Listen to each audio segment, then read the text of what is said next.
Salut les gars, ça va bien? Bien, mon Jord. Oui, toi? Ça va très bien, merci. Aujourd'hui, on a juste deux gars à la place de trois, on a un petit changement. Premier sujet, je pense qu'on est en plein dedans, là, c'est le classique là, du temps des fêtes, je pense partout au Canada, partout dans le monde pour le hockey junior. Le championnat mondial de hockey junior. Le Canada est toujours une équipe à surveiller. Puis, encore une fois, cette année, je pense qu'il nous le pro avec quand même deux excellents premiers matchs. Moi, je vais laisser Gabriel Carrère peut-être commencer à nous parler de la performance du Canada jusqu'à présent. Comment tu trouves ça? Pour moi, j'ai trouvé que c'était de bonnes performances. Puis pour être franc, je pense que je suis content que le Canada ait juste gagné 3-1 contre la Slovaquie parce que ça arrive souvent. En plus que cette année, c'est vraiment différent. Là, on en regarde que les Suédois, eux autres, ils ont peut-être joué une dizaine de matchs là, dans leur pays. Les pays scandinaves là, ont peut-être joué 10-12 matchs depuis le début de l'année. Les Américains un petit peu dans NCAA ou ben, mettons dans la USHL, n'importe quoi. Fait que je suis content parce que les Canadiens n'ont pas vraiment joué beaucoup de games. Là. C'est ça qu'on a regardé au début dans les filets. Là. Il y a un goaler qui avait goalé peut-être 4 matchs. Sinon, il y en a un des deux autres qui n'avait pas goalé encore cette année. Fait que je suis content qu'il ait juste gagné 3-1 pour pas qu'ils se pètent les bretelles, mettons, après leur 16-2 contre l'Allemagne, puis qu'après ça, ils se fassent ramasser par les Suisses, mettons, parce qu'ils ont pris à la légère. Fait que je suis vraiment content. L'Allemagne, c'est sûr que à un moment donné, il n'y avait plus de tempo. Là. Les gars, ils jouaient à 16, incluant les deux gardiens. Fait que mais on a une bonne équipe, là, je pense. Là, sur papier, là, je crois que ça fait longtemps qu'on n'avait pas une bonne équipe comme ça. C'est un tournoi, justement, là, que c'est souvent les mêmes équipes là, qui se démarquent là, de toute évidence. Là. Est-ce que toi, je pense que tu suis ça peut-être un petit peu plus, là, George aussi. Est-ce qu'au fil des années, il y a des équipes qu'on voit qu'il y a une amélioration? Parce que, tu sais, 16-2, c'est peut-être un match qui n'a pas nécessairement sa place. Là, tu sais. Je comprends il faut d'autres pays invités. Mais est-ce qu'on voit, je pense que c'est plus serré quand même entre le Canada et bien d'autres équipes. Là. Il y en a d'autres qui sont aspirantes à chaque année. C'est plus tout le temps le Canada, justement, qui clairement va l'emporter avec les États-Unis ou autres équipes. Mais est-ce qu'il y en a qu'on voit qui s'améliorent, vous trouvez? Absolument. Je veux dire, je regarde un club comme la Suisse, qui, année à année, peut-être pas est excellent, mais qui performe de mieux en mieux. C'est sûr qu'on ne peut pas oublier là, la Suède, la Finlande, là, ces deux pays-là qui sont excellents au niveau du hockey. C'est sûr, c'est difficile. Hein? Quand on a un bon programme de développement de hockey, ce programme-là va toujours rester quand même excellent. Il y a une bonne base, donc les joueurs sont bien développés. Puis c'est sûr qu'au Canada, on est chanceux d'avoir ce programme-là. Sinon, je pense que je regarde une équipe qui peut être intéressante. Je veux dire, la Slovaquie, pardon, là, qui a vraiment des bons jeunes là, dernièrement, là, puis ils ont plusieurs joueurs qui s'en vont dans la Ligue nationale. Ça peut être intéressant. Mais malheureusement, je pense qu'au championnat mondial junior, ça va toujours rester les mêmes équipes, soit les Américains, les Canadiens, les Suédois et les Finlandais. Ouais, ben, j'ai écouté justement là, hier, là, faire vite, là. J'ai pris Stéphane Leroux qui parlait hier, puis c'est ce qu'il disait. Il disait c'est un peu plate de voir, mettons, des games comme le Canada qui gagne 16-2, t'attends.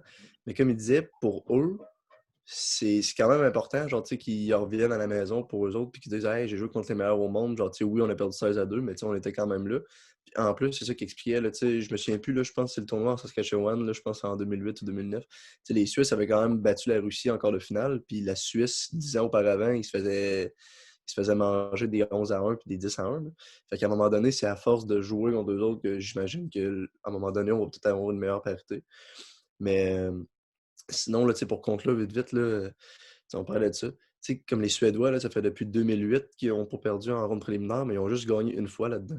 Fait que c'est comme s'ils arrivaient à un bon niveau, mais ils ne sont jamais l'équipe à battre, mettons. Ils ont tout le temps une bonne équipe, mais c'est jamais l'équipe à battre. Là, ça revient un peu à ça là, sur ce sujet-là. Ici, on le sait, là, c'est notre sport national. On a tout le temps des hautes attentes. Est-ce que, inévitablement, si le Canada ne gagne pas, c'est une déception au tournoi de hockey junior où on peut accepter justement une défaite?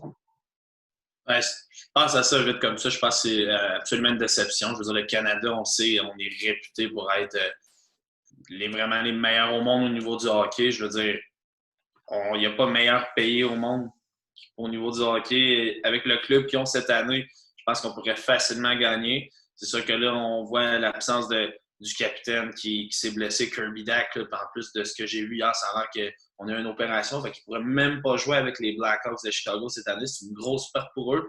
C'est toujours le fameux dilemme qui revient à chaque année au championnat mondial junior. Est-ce qu'on laisse aller les vedettes jouer pour risque de se blesser et de ne pas jouer dans la Ligue nationale? Je veux dire, Lafrenière et les Rangers ont décidé de ne pas accepter l'invitation. Je pense qu'ils ont joué safe. Mais cependant, oui, je crois que c'est une déception si le Canada ne l'emporte pas. Mais pour l'instant, je pense que ça va très bien. Puis on n'aura pas cette déception-là. Ouais, moi aussi, je suis totalement d'accord. Là. Je crois que c'est vraiment une déception. Là. Je crois que c'est aussi le fait que on attend toute l'année après ça. Puis c'est un classique des fêtes. Là, fait que je crois que sincèrement, tout ce que George a dit, là, c'est vraiment ce que je ressens, là, sincèrement. Qui dans cette équipe-là est vraiment à surveiller là, cette année? Mais je regarde tout de suite en partant le meilleur pointeur du tournoi, Dylan Cousins. Je veux dire, 7e choix au total des Sables de Buffalo en 2019. 3 buts, 4 passes déjà en 2 parties. Ça va être un joueur à surveiller. Je pense que c'est mon joueur étoile pour le tournoi. Cependant, là, on voit qu'il se fait suivre rapidement derrière. Je pense que c'est Steve Soul qui est proche 3e peut-être, mais en 2e, je pense que tu connais quand même. Je n'ai pas la documentation, mais ça va être mon joueur à surveiller. De mon côté, c'est sûr, j'avais Trevor Zegras, mettons pour les Américains, mais du côté du Canada, là, moi, j'avais Bowen Byram, le défenseur, qui me fait penser, là, j'ai regardé les 2 premiers matchs, il me fait tellement penser à Thomas Chabot. Il a comme un peu la même confiance, la même prestance quand il est sur la patinoire. Un bon corps arrière en avantage numérique. Tout. Sinon, un peu plus canadien, j'avais Kaden Goulet, j'avais hâte de le voir jouer, je ne l'avais jamais vu jouer. Fait que, à date, là, je pense qu'il y en a beaucoup qui s'entendent pour dire que c'est peut-être notre 3e meilleur défenseur à date, après Drysdale aussi. Oui, il y a eu un très bon match d'ailleurs, Goulet. Ouais, fait que, si on est plus canadien, j'avais peut-être Byram, Goulet. Sinon, à l'offensive, c'est sûr que Jacob Pelletier, c'est sûr que je le suis parce que c'est notre style québécois. Fait que, non, c'est ça, je te dirais que c'est pas mal ceux-là qui étaient sur ma watchlist, je peux dire comme ça. Puis là, on a comme une belle vitrine pour voir notre espoir Cole Caulfield. Comment vous trouvez ses prestations jusqu'à date? Caulfield, c'est un joueur qui a énormément de possibilités de développement, je pense. C'est un joueur qui a des mains, qui a de la rapidité, qui a un hockey sense qui est vraiment hors du commun. Le seul bémol pour moi, c'est peut-être la grandeur, mais s'il est bien entouré, ce joueur-là peut quand même très bien jouer. J'ai bien hâte de voir avec le Canadien ce que ça va dire. Puis, mais non, c'est un excellent espoir. Puis, je pense que ça met la table aussi sur un sujet qu'on pourrait parler s'il serait capable d'être dans l'élite de la Ligue nationale plus tard. Mais pour le tournoi, je pense qu'il fait très bien. Ça paraît qu'il a pu jouer déjà quelques matchs comparé à la majorité des joueurs canadiens, ce qui va peut-être pencher dans la balance si les 2 équipes s'affrontent. Mais non, Cole Caulfield, honnêtement, c'est super intéressant à voir, très bon joueur. Oui, dans la même facette que George, c'est un gars qui a extrêmement de talent. Écoute, la seule chose, petit bémol aussi comme George, oui, son physique, mais je crois que c'est si il n'est pas là offensivement, d'une façon constante, il ne flash pas à d'autres places. Il n'a pas le physique pour frapper. Il se bat pas. C'est pas un gars qui gagne les mises en jeu, je suis pas au centre. Je me trompe pas. Et sinon, dans sa zone, OK, c'est coup ça. Fait que, s'il n'est pas tout le temps constant offensivement, il y a des flashs qui manquent. Fait que ça, c'est quelque chose qu'on a peur, surtout à Montréal. Là, tes 4-5 matchs sans marquer, c'est terminé. Fait que j'ai vraiment hâte de voir, mais le gars a extrêmement de talent. Là. En plus, on le voit, au championnat junior, c'est fou. Il y a quel âge actuellement? 19, je crois. Ouais. Vous attendez à le voir faire le saut quand avec le CH, ça? L'année prochaine. Il va jouer cette année avec son équipe universitaire. Puis l'année prochaine, on le soit que le Canadien, moi, je pense directement. Puis on le sait, l'année prochaine, moi, je pense qu'on va perdre des joueurs comme Tatar, j'imagine. Je pense que ces gars-là seront plus là. Fait que ça va faire de la place à Caulfield. Mais je pense pas nécessairement le voir automatiquement sur les 2 premiers trios du Canadien. Je pense qu'il faut quand même se donner une chance. Puis on va voir aussi où ce que Suzuki, Kotkaniemi sont dans cette année-là. Je pense qu'il y a beaucoup d'attentes, mais on ne se lancera pas trop sur ça, on va garder ça pour une autre fois. Mais ouais, Cole Caulfield, je pense qu'il y a un bel espoir. Moi, je suis d'accord, même chose. Je pense que ça va être l'année prochaine. Puis un peu comme George l'a dit, peut-être pas rusher ça et le mettre directement sur le premier trio, mais je suis vraiment d'accord. Je pense que l'année prochaine, il devra faire le saut.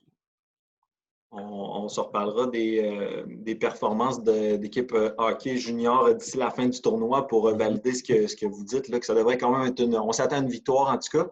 Mais vous attendez à quoi, là, justement, comme tableau en demi-finale, finale? Comment vous pensez que ça va se dérouler d'ici la fin? Si je regarde les 2 prochains matchs du Canada avant le début des phases de quart de finale, je veux dire, on a un affrontement contre la Suisse qui n'ont aucune victoire. Là, présentement, je pense que ça va être une victoire pour le Canada, donc on va être 3-0. 3-0. Puis là, les Finlandais, pour finir le tournoi préliminaire, là, je veux dire, eux, ils ont quand même 2 victoires aussi comme le Canada. Ça va être le match à surveiller, je pense, qui va faire pencher la balance pour le Canada va affronter qui. Mais moi, je pense que le Canada, là, au pire, vont être 3-1 comme les Finlandais. Donc, je m'attends à voir le Canada et la Finlande assez loin. Puis de l'autre côté, dans le groupe B, là, la Suède, je pense qu'on le sait, là, ils ne perdent pas vraiment en phase préliminaire. Ça va être en phase éliminatoire qu'on va voir là, quelle équipe ils sont vraiment. Puis les Américains et les Russes, eux, ils ont juste une victoire. Donc ça va être très intéressant à voir. Je n'ai pas noté les prochains matchs. Je pense qu'il y a une des 2 équipes qui joue aujourd'hui. Mais ça va être à voir. Là, ça va être super intéressant de voir quelle équipe va prendre le dessus au niveau du classement et affronter qui là, en quart de finale. Mais d'après moi, ça va être très intéressant. Ça va être quand même très serré. Ben, comme George l'a dit, là, justement, moi, c'est ça qui m'intéresse dans l'autre groupe. C'est vraiment là que ça va jouer. J'ai vraiment hâte de voir parce que, tu sais, si les Suédois finissent premiers, la Russie l'a échappé contre les Tchèques, les Américains l'ont échappé contre la Russie. Fait que ça va être de voir, là, si les Tchèques réussissent à causer la surprise en jouant contre les Américains, exemple, ben, tu sais, le Canada finissant premier contre la Finlande, parce que le match contre la Finlande, je suis moins. Ben, la Finlande, d'après moi, cette année, c'est pas la grosse puissance. D'après moi, si les Allemands jouaient à 23-24 joueurs là, dans la game, là, d'après moi, ils battaient les Finlandais. Fait que, mais c'est ça, j'ai hâte de voir s'il y a une équipe de l'autre côté qui l'échappe. Ça se peut que le Canada pogne les États-Unis ou la Russie en quart de finale. Là, fait que c'est un bon wake-up call. Là. Mais j'ai vraiment hâte de voir. Là. Sinon, pour l'instant, moi, j'aime bien les Américains et les Canadiens, là, mais j'ai vraiment hâte de voir si ça va tenir. Ça fait que, mettons, un gars a 1 000 $ à mettre sur ce tournoi-là. Pensez-vous que le Canada est une valeur sûre, assurément? Oui, puis je dirais même avec un score, là, je pense que le Canada va gagner par 3 buts la finale du championnat mondial junior cette année. Je me mouille. Il faut se mouiller pour faire des prédictions, mais non, je pense que le Canada sont capables de vraiment bien jouer, là, de créer une belle chimie rapidement. C'est sûr que c'est une situation exceptionnelle. Je pense que cette équipe-là a d'excellents joueurs offensifs. Ouais. Ben, pour finir rapidement, là, moi, mon seul point d'interrogation, c'était dans les filets. Puis, contre la Slovaquie, je pense que Dante Oliver a fait encore un bon boulot. Contre l'Allemagne, il n'a pas été testé beaucoup, mais au début de match, il y avait des bonnes chances de marquer. Fait que si les gardiens sont capables de tenir, là, je vois pas comment on ferait pour perdre. Absolument. Yes, sir. Ça fait que, Crime, on va avoir l'occasion de resuivre ça d'ici la fin du tournoi, valider vos prédictions. Moi, je vous écoute, les gars. Je suis vos plans. George, y avait-il autre chose que tu voulais rajouter là-dessus? Date à surveiller pour le Canada. Contre la Suisse, ça se passe le 29. Et puis le 31 contre la Finlande, la dernière année 2020 pour finir sans beauté. Après cette année remplie de rebondissements, on affronte la Finlande. C'est des matchs à surveiller, ça mène à table. Puis je pense que le Canada a de très bonnes chances de gagner. Yes, sir. Yes. Fait que, merci, les gars. On se revoit pour un prochain sujet très intéressant. Yes, tu mets la table, on va aller parler là, du Canadien. Là, on se revoit dans un autre épisode. On vous remercie d'avoir écouté, puis gênez-vous pas de partager. Ça va nous faire grand plaisir aussi de recevoir vos messages. Si vous voulez qu'on parle de sujet. Puis n'hésitez pas à venir à nous parler. Là. Comme avec Gabriel, là, il est super passionné, puis c'est vraiment le fun de parler avec du monde comme lui. Donc, écrivez-nous, puis ça va nous faire plaisir de vous recevoir dans les fanatiques. Merci les boys. Les gars. Sir. Salut.